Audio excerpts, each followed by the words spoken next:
Assalamualaikum warahmatullahi wabarakatuh. Dan selamat malam teman-teman sekalian. Pada video pembelajaran kali ini kita akan mempelajari tentang materi peluang. Materi peluang adalah cabang matematika yang mempelajari tentang kemungkinan terjadinya suatu peristiwa. Simak video pembelajaran berikut ini.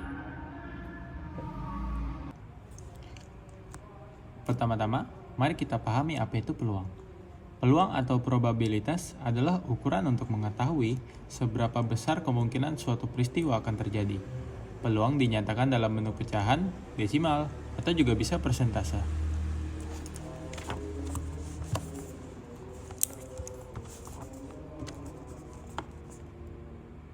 Yang pertama, untuk rumus dasar peluang dapat dirumuskan dengan P dalam kurung A sama dengan N dalam kurung A per N dalam kurung S, di mana P adalah peluang terjadinya peristiwa A dan NA adalah jumlah kejadian yang mendukung peristiwa A, sedangkan NS adalah jumlah seluruh kejadian yang mungkin terjadi di dalam ruang sampel S.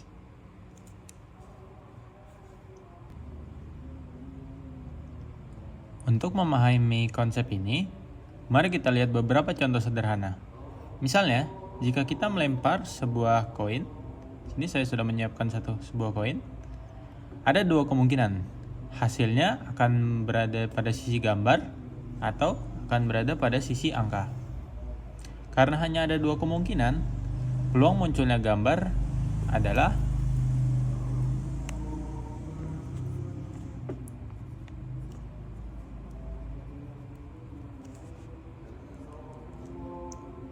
satu per 2 atau dapat dikatakan dengan 0,5 atau dapat dikatakan dengan 50% kemungkinan akan muncul gambar.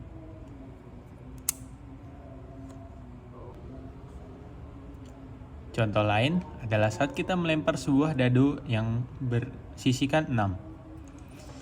Karena dadu memiliki 6 sisi, peluang untuk mendapatkan angka 4 adalah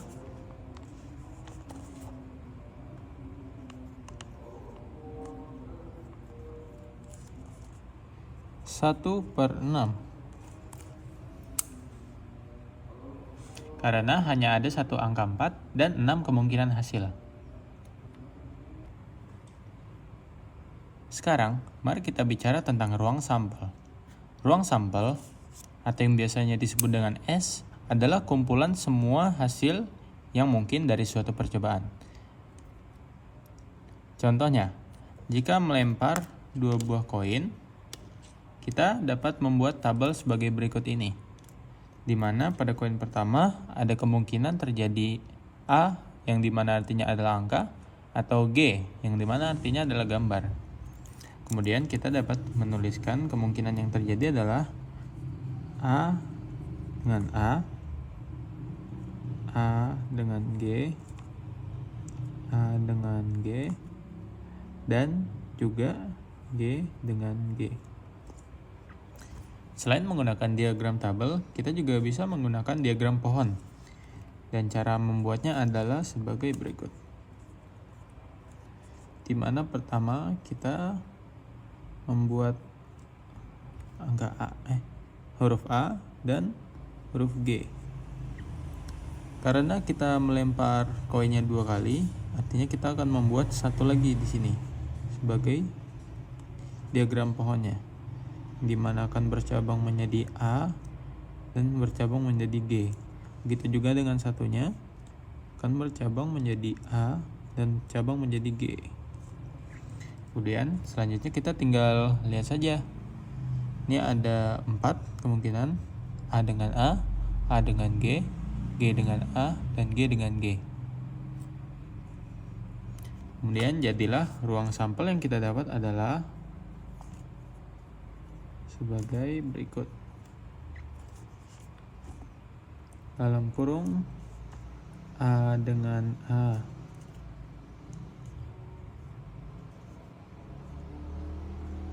dengan G, A dengan G lagi, dan B dengan G.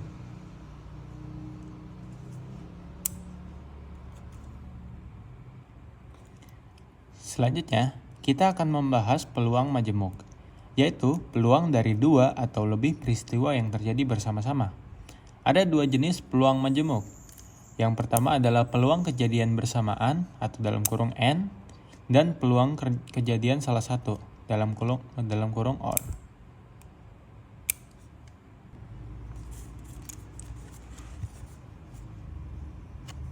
Yang pertama, kita akan membahas tentang peluang kejadian bersamaan N. Untuk rumusnya, di sini ada P dalam kurung A berpotongan B tutup kurung sama dengan P dalam kurung A dikali P dalam kurung B.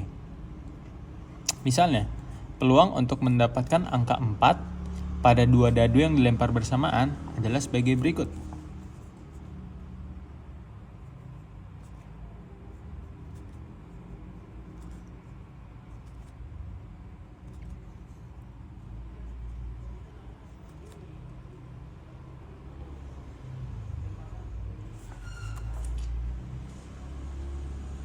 Rumusnya adalah P dalam kurung 4 dan 4 sama dengan 1/6 dikali 1/6. Alasan dikali 1/6 adalah karena 4 memiliki kemungkinan 1/6 terjadi jikalau sebuah dadu dilemparkan. Kemudian, selanjutnya yang akan kita bahas adalah peluang kejadian salah satu atau dalam kurung OR, di mana rumusnya dituliskan dengan P dalam kurung A lambang U B sama dengan P dalam kurung A plus P dalam kurung B. Misalnya, peluang mendapatkan angka 4 atau 5 pada satu dadu dapat dituliskan sebagai berikut.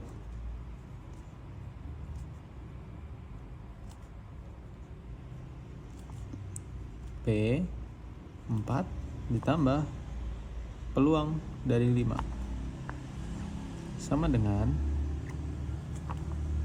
1/6 ditambah 1/6 sama dengan 2/6, dan kita dapat menyederhanakannya menjadi 1/3.